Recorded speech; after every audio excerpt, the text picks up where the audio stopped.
Hello and welcome back to yet another episode of In the Corner. My name is Cash, and today we've got to break down a very, very, very busy weekend that was May 30th, May 29th, both of them. A lot of stuff happened, so let's jump right into it. We had a lot of boxing this weekend.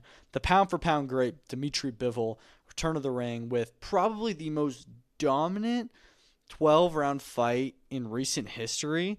I didn't even notice afterwards. Michael Eifert landed 12 punches the entire fight. That's on average one punch a round. Apparently, there were 6 rounds where he didn't land a single punch. So Bivol came out completely untouched. Easy return to the ring. This is his first fight in a year and a half, coming off a big surgery, off of the 2 wars with Beterbiev. And he returns in style. I mean, of course, he doesn't get the stoppage over Eifert. He does drop him in round number 1, but wins every round on every single scorecard. Took the fight very easy, looked phenomenal, complete domination. We wouldn't expect anything less from him. I thought it was a great performance. Now, would I have liked to see him push to get a stoppage? Absolutely. I thought that Michael Eifert was quite pathetic in the fight, but you know what? The game is the game. And he got an IBF mandatory challenge, so he got it, and Bivol's got that out of the way. He can move on to his other mandatories or the other super fights. David Benavidez holds the WBC light heavyweight title. There's a fight right there that we would, of course, love to see. Don't think it'll happen, considering some other news with Benavidez in the cruiserweight division we'll get into.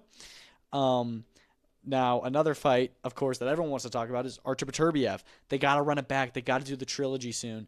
Now, we heard even more talk that there is a lot of negotiations going on to hold this fight in Russia, that Umar Kremlev, the president of the IBA, I believe, is looking to host this fight in Russia in a big fight, maybe in the stadium. We've heard that many times. Not really anything new about it. I'm going to wait until the fight is actually signed, but it does feel like we're gearing up for the trilogy. I don't think Beterbiev's going to take another fight in the interim. He was going to in November. That didn't happen. I think he can just go straight in, and this is probably going to be his final fight anyways. So why not do one last fight between the two of them to, figure out who truly is the best? I think Bivol beats him again, especially now that he's more active.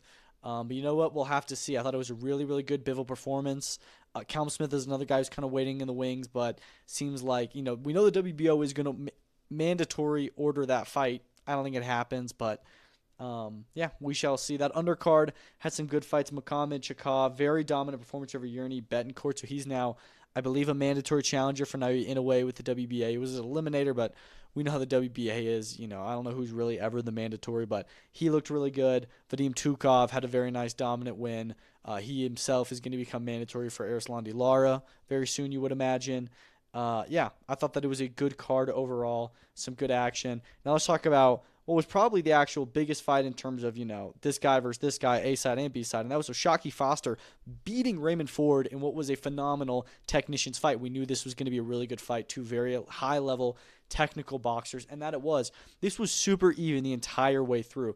Literally after round 2, I had it even. After round 4, 6, 8, 10, the fight was even on my card. They were literally going every other round they were winning. It was the final round's clutch that Shakur Foster has done before. We saw it with Rocky Hernandez. He stopped him in the 12th round after being down. Here, he goes and he wins the last 2 rounds on my card. Of the last 5 rounds, I only gave Ray Ford one of them, and that was round 10. I know a lot of people didn't give him any of those last 5 rounds. He definitely kind of got fatigued and just let Shakur Foster get into his game plan more. And Shaq looked really, really good. I thought Ray Ford looked good for a lot of the fight. I had him up it multiple times, but I think that it was just Shakur Foster was bigger. I thought that he was sharper, and he gets the job done. And still WBC super featherweight champion Shakur Stevenson gets in the ring afterwards. They have a very fiery face-off, and while I think that Shakur Foster and Manuel Navarrete is undoubtedly the fight to make in the 130-pound division, it's a 3-belt unification. You can really argue who is actually number 1 in that division. I think it's slightly Foster, but I don't know if he beats Navarrete. It's a phenomenal fight that I'd really love to see happen. The Shakur fight is also very interesting to me, just because it's almost a similar style matchup as the Ray Ford fight, but Shakur is much, much better than Ray Ford. I think Shakur outboxes Shaq all day, but I'd like to see it, especially if Shakur comes back down to 135 pounds. We know that Lamont Roach is going to be busy. We also know Raymond Murtai is going to be busy now. We'll get into that. The fight that's best there for him now is Shakur Foster. I don't think he's going to fight Abdullah Mason. And if we can't get a unification, if he comes back down to lightweight, make Shakur Foster. If he stays at 140 or chooses another opponent in a lightweight, then let's do Navarrete Foster. Really good fight. Foster does throw Ford out of the ring in the first round, and I was very scared in that moment because it looked like Ford landed on his head. He was fine. He got back up like a champ. He actually earned. I thought that he earned so much respect in my book because most guys would have just kind of flopped and taken the L, or not taken the L, but faked an injury and just said, "Oh, I can't fight now. He has to be disqualified. It's no contest." He didn't do that. He didn't show any ounce of pain. Just got right back in the ring and said, "All right, let's go." When it was a very dirty move, I thought Foster probably should have gotten a point deducted, but he said it was an accident. Yeah, really good fight. Undercard, pretty solid. Charlie Sheehy, dominant. Matchroom debut, stopping Nike Thuran in just 9 rounds. Well, I say just 9 rounds. It took him the whole fight, but I thought Sheehy looked really good. We haven't seen him in action in a while, so very good performance for, or at least not in action in a big fight. I wouldn't be surprised if Matchroom tries to move him pretty quickly and get him into another big, fun fight. Amari Jones, another decision win. I thought this one was okay. He fought an undefeated opponent, and it never felt like he wasn't trying to, get a knockout. It's just kind of weird. We went from 4 knockouts in a row to start his career to now 3 decisions. It's kind of changing the kind of, style of entertainment fighter that he was, but he's obviously a very top fighter. Javon Woodard Jr. seemingly retiring. Miguel Flores, what a war they had. I mean, he drops Miguel Flores in round, and then Flores comes back in the middle rounds, and then he ends up getting stopped in round 8. I believe 2 or 3 knockdowns in that round. Really, really good performance from Javon Woodard. Kind of puts himself on the map. And I wouldn't be at all surprised to see him end up getting a signing from Matchroom Boxing after that performance. I thought he looked really good. And that was, probably maybe even the best fight of the entire weekend. I really enjoyed it. On the prelims, Zaquin Moses had another decision win over Travis Crawford. Same guy who fought Muhammad Alakel on what was that on? That was on Netflix, yeah. Jaden Britton, stoppage win. Frank Espinoza, stoppage win. Julian Montalvo, stoppage win. So some really good prospects on the prelims. You also had UFC back in Macau, China. This was one of their best fight nights all year. I think there was only, 2 or 3 decisions the entire card. Every fight was super exciting. I wasn't watching it live because it was in the middle of the morning. I've been on a trip. So I didn't really see a lot of the social reaction, but I hope that everybody gave this card its flowers and all the fighters. It was phenomenal. Song Yadong, he submits Deiveson Figueiredo in just 2 rounds. He did lose the first round, I thought, and I thought he didn't look great. Kind of was getting outstriked, which is a bit surprising, and then he ends up getting a guillotine win over Figgy, which is polar opposite kind of fight that we were expecting. I would have thought that Figgy does the wrestling and Song is better with the striking, but no. And so just like that, Song Yadong is kind of back in the top table, the 135-pound division. He just lost to Sean O'Malley. He's already going to be in talks for some more big fights. I'm curious who they do match him up with next. Figgy, you got a question. Is it time for retirement? I think he's getting there. I believe he's lost now 4 of his last 5. You do have to hang him up at some point. But yeah, really good performance from Song, especially when so many of the Chinese fighters lost on this card, including Zhang Mingyang, who gets finished in the first round by Alonzo Menafield. Zhang Mingyang, of course, is super exciting to watch, win or lose. This is 2 losses in a row now. He just doesn't really have a lot of great defense. This is a very important win for Alonzo Menafield, a guy that didn't really have a lot of hype behind him. He now got a big win on a co-main event on one of the biggest fight nights of the year over a top prospect. So shout out to him, man. He is going to be in another big fight soon, hopefully. I really enjoyed it. It was a complete war. Sergey Pavlovich back to first-round knockout way, stops Towson Teixeira in just 1 minute. This is how this fight should have gone. I said, look, Pavlovich should be able to get Teixeira out of there pretty quickly. It just depends on, are we going to get to see that same lethargic performance we've seen from Pavlovich recently? No, he gets it done. He's number 3 in the heavyweight division, calls for a title shot. I don't think he gets a title shot next, but I think he is there waiting on it. And who knows, maybe he has to rematch Volkov in the meantime to get that shot. But a lot of good things coming up in the heavyweight division. I feel like it's healing right now. Kaya Sakura gets his first win in the UFC, finishing Cameron Smotherman in round 1. Beautiful knockout. That was really, really refreshing to see Kai finally get a win after he had so much hype and such a rocky start. Jake Matthews, very dominant decision victory over Carlston Harris. He looked good. Alex Perez and Sumer Derji go to a no contest after a hit below the belt to Perez. So that's obviously disappointing. The prelims were fire. Luis Felipe Diaz, first round finish. Jose Souza, dominant, well, not dominant, very close actually. Sorry, I used the wrong word. Very close decision win over Ding Meng. A lot of the Chinese fighters lost. Cody Haddon finished Aor Chilang in round 2. Ray Saruya submitted Luis Garul in 1 round. Angela Hill rolled back the years with a phenomenal dominant performance. I think they said that was the most amount of strikes landed in a 3-round fight. It was ridiculous, or I don't know, like she got over 100 significant strikes. She became the third highest amount. No, it was the third highest behind Max Holloway and Sean Strickland. So that was really impressive. Rodrigo Vera finishing Zhu Kengji in one round, and Jacqueline Emerim submitting Loma Lukbunmi in round number 1. So overall, a rocky night for the Chinese and regional fighters, but they got it done in the end with Song Yadong getting the main event win. MVP W3, Stephanie Hahn and Holly Holm. I want to talk about this. I didn't think that this was a robbery. So Stephanie Hahn remains. She wins it by, I think, unanimous decision. Gets to stay the WBA champion. No, it was majority decision. I thought those scorecards were very accurate. Most people online seem to believe that Holly Holm won the fight. I didn't think that at all. I had Hahn winning 96-94. I definitely think Holm was much better in this fight than the first one.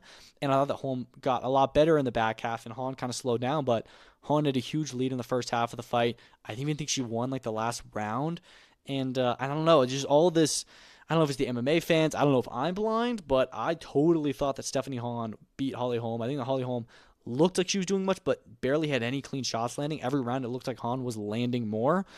So that's just my 2 cents on it. I thought Hahn won the fight. Caroline Dubois sitting ringside. Maybe that's a fight you can set up. Maybe they do a trilogy. I doubt it. Holly Holm, you could retire. You could keep on pushing. You could also do an MMA fight. We know MVP is MMA now. Run it back with Ronda Rousey. Get an Amanda Serrano fight, maybe even in the cage. Speaking of Amanda Serrano, she makes history. She meets the record set by Christy Martin for the highest amount of knockouts recorded on a female fighter's record. She meets that at 32 knockouts, finishing Cheyenne Hansen in just 2 rounds now. And there's a little bit of a cherry-picked fight. Serrano, we know, is many levels above Hansen, and that they talked this entire buildup of her wanting to beat that record where she hasn't gotten a stoppage in like 2 years, and they haven't talked about that for her last 3 or 4 fights. Just now, they definitely wanted her to get a finish, and she does. So she looked great. Of course, you got unifications there with Nina Mainka or Tiara Brown. You got big fights with Alicia Baumgartner, I would love to see. And you got an MVP MMA opportunity as well. We know that they've got that going. Amanda Serrano has fought in MMA before. So we shall see. But yeah, really, really good performance. 2nd round finish for her. Desley Robinson completely dominates Mary Spencer. I believe that is now 2 losses in a row after the Michaela Mayer one. I had Robinson winning the fight 98-92. I thought she looked really good. Remains the unified middleweight champion. And, you got Kay Scott, Shields the other 2 belts. It seems like Kay Scott, maybe she's defending against Clarissa Shields, and it seems like they want to have Tam to both challenge Desley Robinson for those titles. So the women's middleweight division is cooking right now. Lourdes Suarez upsets Yokasta Valle. I had her winning 97-92. She even records a knockdown in the final moments of the fight.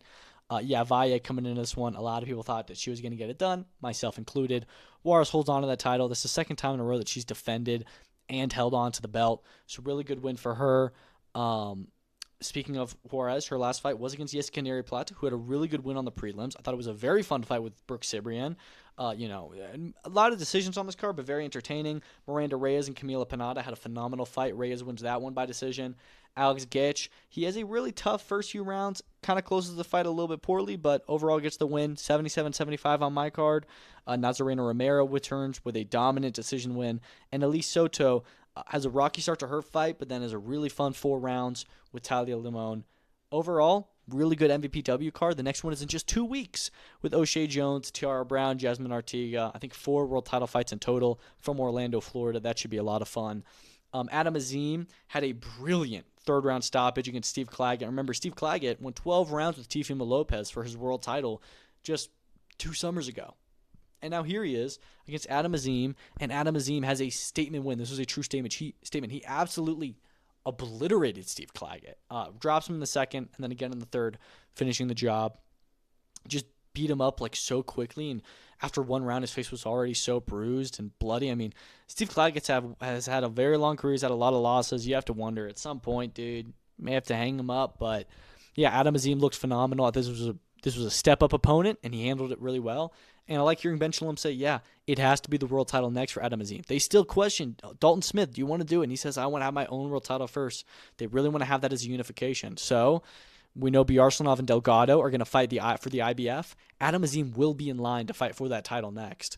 So I guess he's just got to wait until August. I think that's when they're fighting, and then he gets the winner. I want to see Adam Azim challenge for a world title, hopefully this year, because he's really, really good, and he's only getting better. Also on the card, Fran Hennessy, shaky time out. shaky time last time out. She finishes Aurora DiPergio in just 6 rounds. Really, really dominant performance. I was very impressed with her. She's usually kind of boring. This time she had a lot of power and looked good. Joel Kodua. Competitive fight at times with Will Harrison, but he ends up being too much for him in round 8, and they retire on the stool after that. So he's a good fighter. Maybe they'll push him towards British. Georgian Oldadai wins against Austin Namdi. I got to be honest, I had Namdi winning this fight. He definitely started off the fight really strong, like won the first 5 out of 6 rounds, and Oldadai does get better as it goes on, and maybe he's landing the cleaner shots. It was kind of late when I was watching it, but I did think that Namdi actually upset him. And regardless of Oldadai getting the win, I was blown away by Namdi. He got taken out by Pat Brown, I think, 1 round just last year, and now here he's fighting for the IBO Cruiserweight title, and I thought he kind of beat the champion. IBO is not a real title, but Oldadai holds it, and it's a good bargaining chip. Maybe he gets a big fight in the 200-pound division. We shall see. Ergel Elazai as well. He had a stoppage win, as did Saqib Mahmoud. So some good prospects Boxer has, but not great. Not a lot of big names, and I feel like so many other fighters are gone. They've gone to Matchroom, Queensberry, and most of them gone to Zuffa, and even MVP. So they're kind of in the mud, but I thought overall it was a good show for them on Saturday. Some other things that we had, MF Pro, they had their third total event. Charlie Edwards loses to Siko Nkatule. I thought that Edwards just started the fight kind of how I expected him to. He didn't really throw a whole lot, and that's why he lost Andrew Kane fight. And first of all, I want to say, I thought they match made this perfectly. I thought that after the Andrew Kane fights, okay, we want to get you a world title shot. You move down to 115, a much less competitive division outside of BAM. You go for the one champion, the one sanctioning body that will order your eliminator, and the one who is the weakest champion, and that is the IBF with Wilibaldo Garcia. Edwards may be able to beat Garcia. We know Garcia is probably going to lose to Maloney next week, but you get him an eliminator against Nkatule, who's a good fighter, but somebody that Edwards can beat. But he didn't. He started the fight too slow, and Nkatule was just winning the fight based off pure aggression and actually an effort to fight, and he was landing shots. Edwards wasn't doing anything. He was trying to be too cute. Second half of the fight, Edwards comes into it a lot more, and puts in more of an effort. I had Nkatule winning 115-113, so it does become close in the end. But it was just frankly too little too late. And Nkatule is now a mandatory challenger for that Garcia-Maloney fight next weekend. And I really like him. Seems like a great dude, and he's a great fighter. So, yeah, he pulls off a big upset. Charlie Edwards, I guess they're going to go take a step back and try and get back into another world title crack. But, that could be tough. Dan Toward and Jack Corey fight to a draw. Phenomenal fight. Really fun 10-round, English level fight. I thought that Dan Toward won it. I thought Jack Corey got a little bit lucky to get that draw. I think most people would agree. But hey, you know what?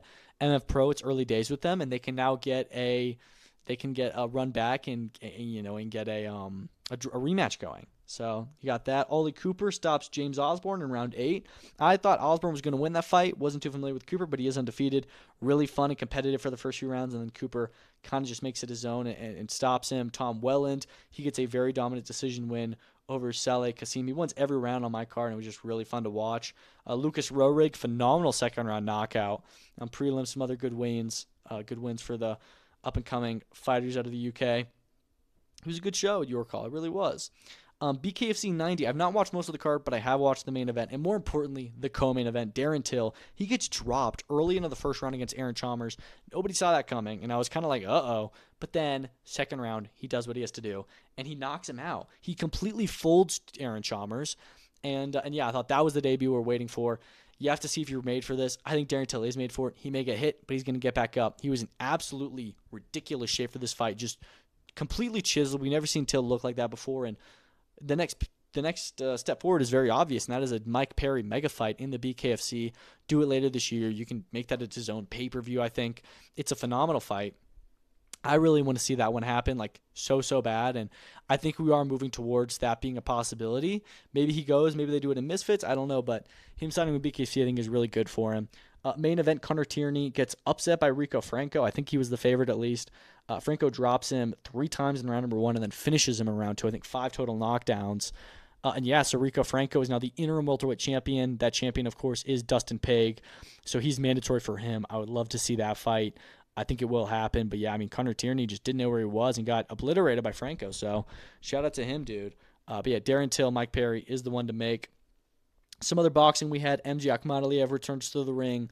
gets a fourth-round stoppage over Hegley Mosqueda. You had to assume that one was going to happen, and I thought that, he looked decent. Of course, we would have liked to have seen Robeisy Ramirez fight on the card as well. Just a few hours before, he had some MRI issue and wasn't able to fight, so that is unfortunate because he's been really inactive, hasn't fought in a year and a half. Kevin Lorraine lost his WBC Bridgerweight title to Riyad Merhi. Only saw a few highlights from that fight, but that's pretty crazy. I mean, Merhi, I thought he was pretty much done, but here he is now holding a somewhat of a world title. It's not really a real division, but Kevin Lorraine 2 losses in a row and loses his only bargaining chip, which was his title. And then you also had Francisco Rodriguez beat Angelino Cordova in their WBC flyweight final eliminator. I've only watched the first half of this fight. I thought it was really even for the first half, so I'm guessing Rodriguez, kind of takes off in the second half of the fight. But, yeah, good win for him, and now he is mandatory for the winner of Ricardo Sandoval Galal Yafai. Galal Yafai is already the mandatory, so, Rodriguez is next in line. I think that if Yafai does win, it's going to be really questionable for him to have to go back and fight Rodriguez again after the whole PED situation, but it is what it is. So that's all the fights we had this weekend. Let's get into some of the news that broke over the weekend because there's some crazy stuff going on. So we've talked about the WBC a good bit today. They made a very odd decision earlier this weekend to order their cruiserweight champion, Noel Mikaelian, to defend his title against David Benavidez, who is the WBA and WBO champion. Now, you never really see a sanctioning body or order their fighter to defend against another champion and not even a challenger. Benavidez is not ranked with the WBC. He is their light heavyweight champion, but this is clear. I mean, the WBC obviously wanted to be a part of Benavidez versus Zurdo. They tried to put their own title on it, and the other sanctioning bodies were like, and this is so far as crazy to say that they're telling Noel Mikaelian that if he does not take this fight, they will strip him of the title so that Benavidez can fight for it. I mean, I got to be honest, that's just really corrupt. I don't agree with this move at all. And while I'm down with it because I want to see Benavidez unify and I think that he beats the brakes off Mikaelian, this just seems like it's really unfair to Mikaelian to be ordered to unify, which shouldn't be allowed at all. He had also, we know, been in discussions to fight Jaya Pataya for this fall, probably on Zuffa Boxing. That was a fight that, they faced off a while ago, and we had heard that they were looking to make that fight.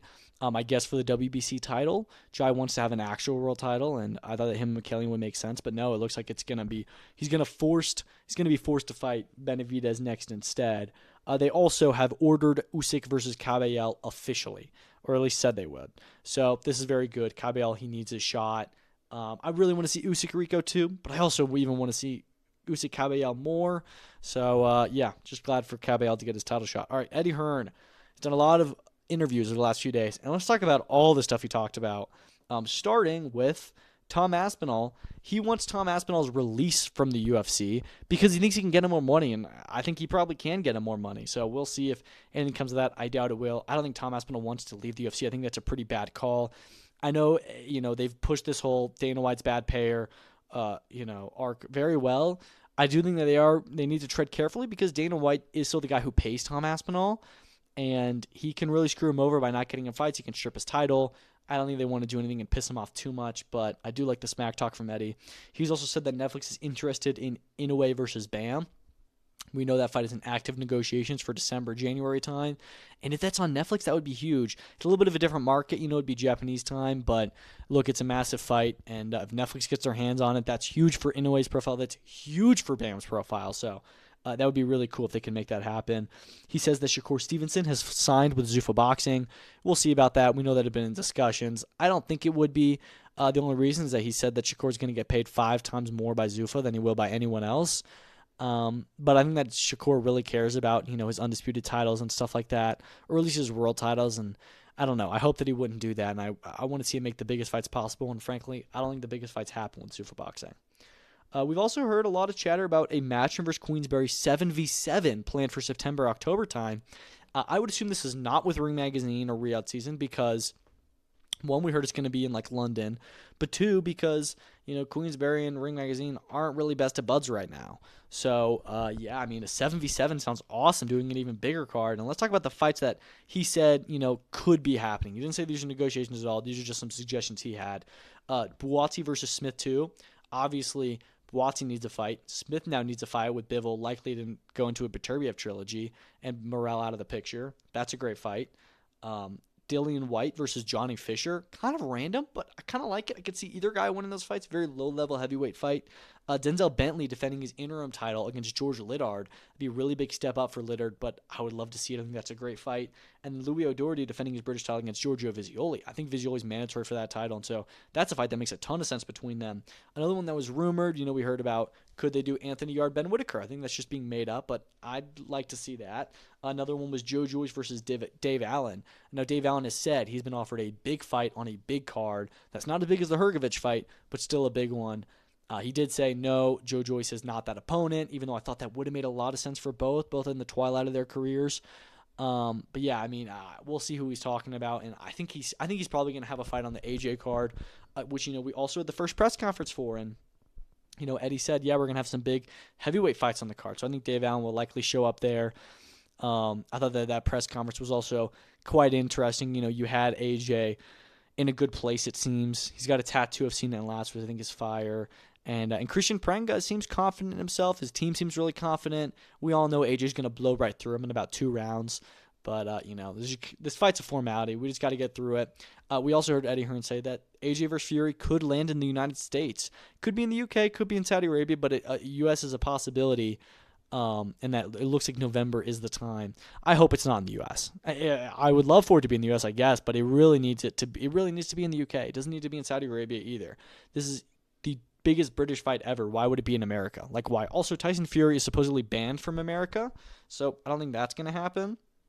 Islam Makhachev confirmed he will be returning in August, so we know that he's likely to headline this 330 card against Ian Gary.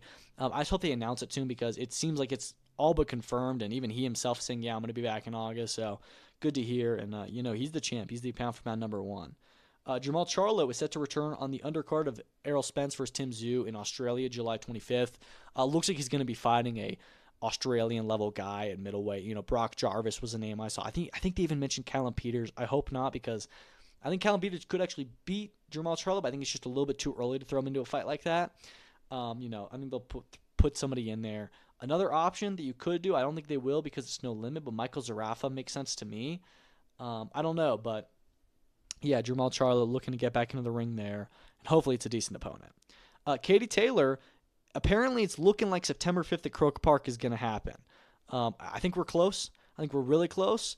But yeah, I really hope that she can get this happen, dude, because she needs it. It's for her retirement. She's always wanted to fight there, and it would be some scene when she makes that ring walk.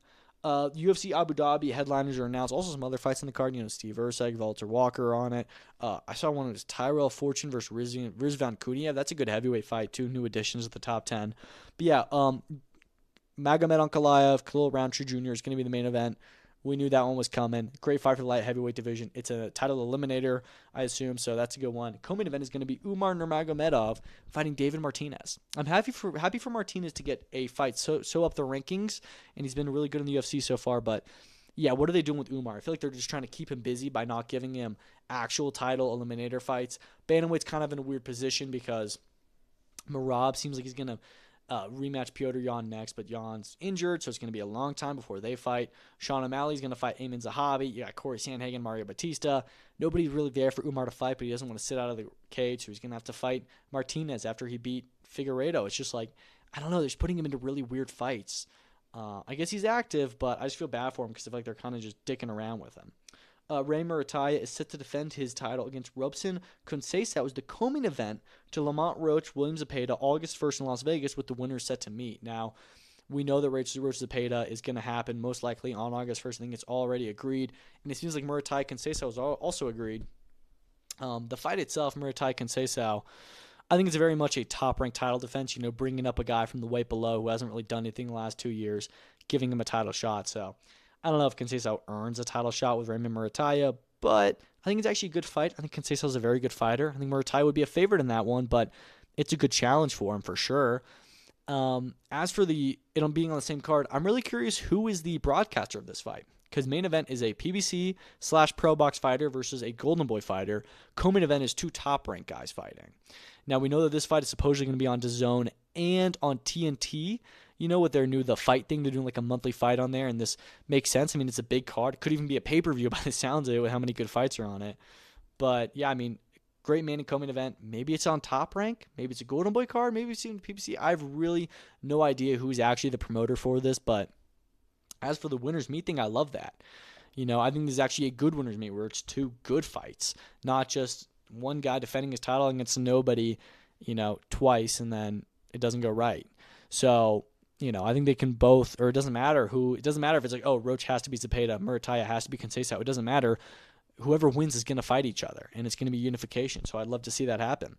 Keyshawn Davis is now the number 1 mandatory challenger for Devin Haney's WBO title at welterweight. Look, it seems like the seeds are all the pieces are falling into place. This is the fight to do. Keyshawn Davis versus Devin Haney. It's a mega fight. Keyshawn already going up to 147 after another tight weight cut of 140.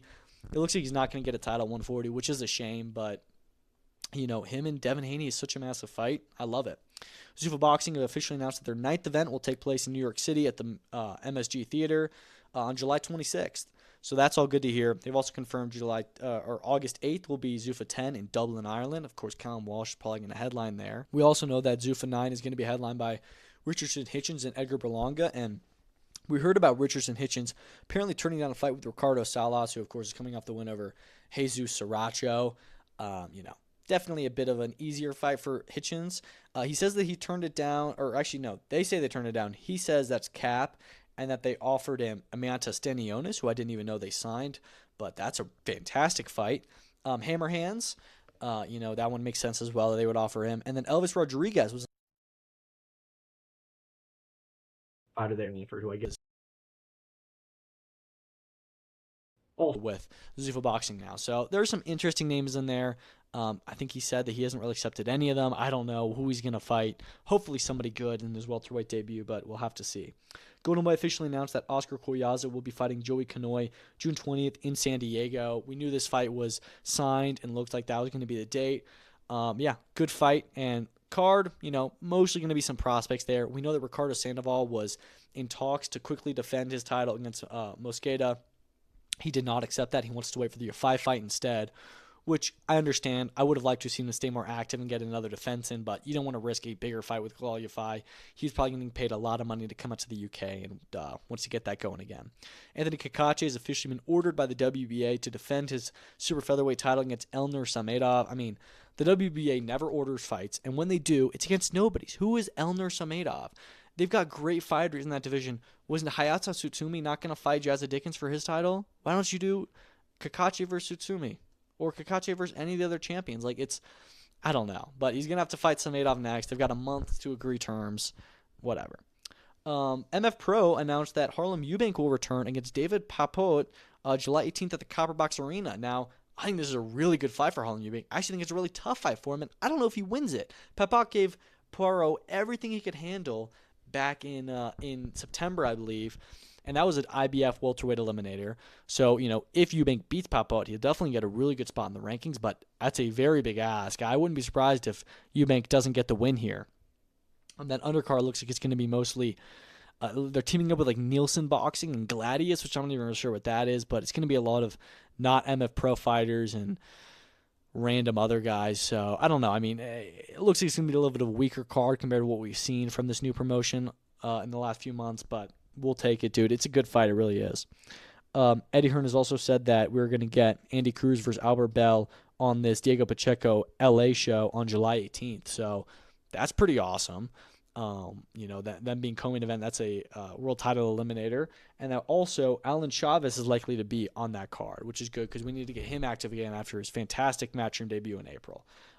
We also know that Chavez was apparently in play to fight Rene Tejas-Giron on June 13th. Tejas having some really good wins as of recent, and that it didn't happen. I think Tejas had some kind of injury, but look, this BAM card is really, really weak. It's got a good main event, co-main event between Cardenas and Martinez. That rematch is good. Besides that, very weak card. So having this on there would have helped a lot. But it is what it is. Hopefully they get a good opponent for him. Andreas Gustafsson has announced that he is no longer going to be on the UFC roster. I guess he's retiring due to some heart issues, which is really unfortunate to hear. I hope everything's okay with him, but I'm really glad that he's making the safe decision and saying, nah, I shouldn't be fighting right now. So he is out of the roster. Hope everything's all good with him. And then Melquizael Costa has also confirmed that he's going to be moving up to 155 pounds. Look, he was a really big featherweight, so Maybe he can do some better damage at lightweight. I don't know. He got dominated by Arnold Allen, so we shall see what's next with him. That's everything that has happened in the last few days. There was a lot. I went through it quickly. We do have a few more fights on Thursday night before I do the next podcast on Friday. Albert Ramirez is going to make the first defense of his WBA interim light heavyweight championship against Lerone Richards. This fight was meant to happen in February. Some injuries prevented it, but yeah, I mean, I think that it's a bit of an easier first defense. Lerone Richards finally getting an opportunity at a big fight. He got stopped a little bit ago. I think Ramirez will absolutely dominate him and probably stop him. But, that is it. And then hopefully Ramirez can get a big fight soon. Imam Katayev returns fighting Michael Diallo. Again, I think Katayev is the man. I thought that he beat David Morrell. I think he's a really, really good light heavyweight. So we shall see. I would like to see him fight a little bit of a better opposition, but Diallo, he did give Zach Parker a decent fight in February of last year. Lost that one, but yeah, we'll see, man. Katayev returning. Dmitry Azanu, who I think is very good. He's going to be fighting Roger Gutierrez, another solid gatekeeper, I guess. He'll get a win there, I'm sure. Avery Martin Duval is fighting Jose Enriquez. And then you've also got John Arobio, who I am so high on. I think that he is the future of the 140 division, maybe. He's really good. He's going to be fighting Jonathan Montrell, who in November took Emiliano Vargas the 10-round distance for the first time. So he's a very tough opponent. They even said they're very clear with this matchmaking. They want to have Arobio stop Montrell, do what Emiliano Vargas couldn't do. Show, he's a better prospect. I think he is a better prospect. So, if he can get this one done and do it in fashion, which I think he will because I think he's an exceptional fighter, it'll look good. Wyatt Sanford, his first 8-rounder as well. Should be a good show from Eye of the Tiger in Canada, as they always are. Over in Hollywood, Florida, BKFC is back with a fight night. Julian Lane returning, fighting Bryce Henry. That's a really good matchup in the welterweight division. We talked about Rico Franco and Dustin Page. The winner of this fight could really fit well into that whole puzzle piece. Conan Ben's Gogo Slaveski, who's also a welterweight fighter. He's going to be fighting Johnny Tello. He can fit into that division and that championship landscape very well. Got some good fighters in that welterweight division. Steven Tomahawk Townsend versus Mike Jones. G. Perez versus Mike Hansen. Should be a pretty fun night at Hollywood, Florida. Those are always the cards that I feel hit the best of the BKFC, although this Birmingham one was pretty good. All right, that's all I've got for this weekend. Thank y'all so much for listening. I hope you have an amazing week. We'll be back on Friday to preview another good weekend. Some Zuffa boxing, some Matchroom, some UFC Apex, the Misfits boxing versus Fame fighting event, which seems like it's going to be carnage. That phenomenal card in Japan. We'll do that Friday. Thank y'all for listening, and peace out.